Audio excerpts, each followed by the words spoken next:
Nahihiya ka sa akin? Huwag kang matakot.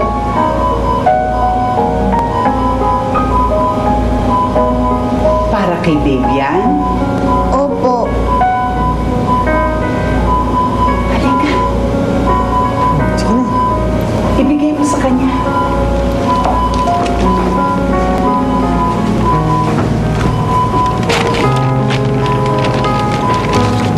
Tay, ginawa ko po to para sa inyo.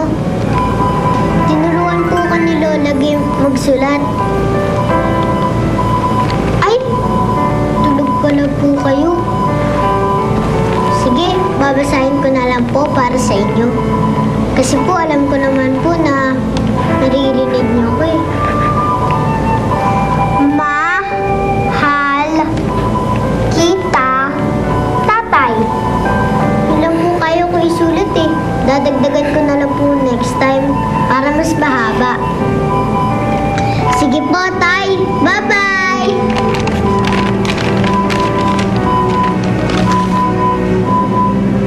Aalis ka na ba? Opo, kasi po naghihintay na po si nanay sa labas.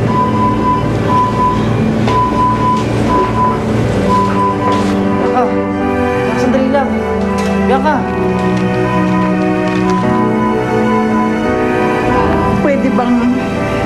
Pwede bang yakapin mo ako?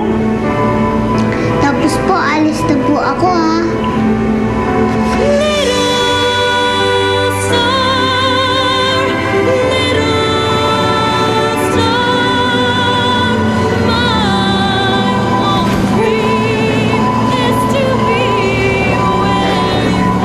Bakit po kayo umiiyak? Kasi hindi ko na matandaan kung kailan ako huling niyakap ng anak ko eh. Huwag na po kayo umiyak. Dito na lang po muna ako. Sasamahan ko po kayo dito. Talaga?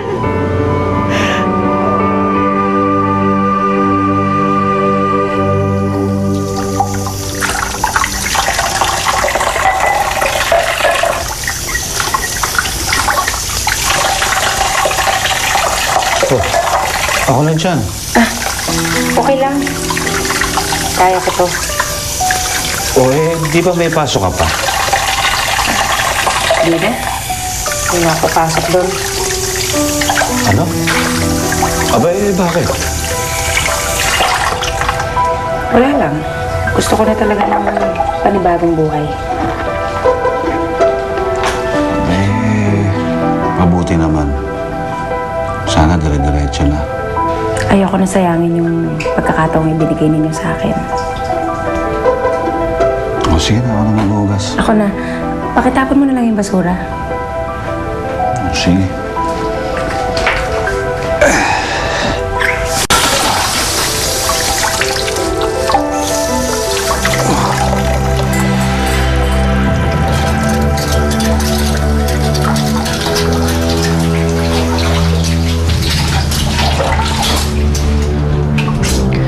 Si tatay at ate, kaya mong bilugin ang ulo.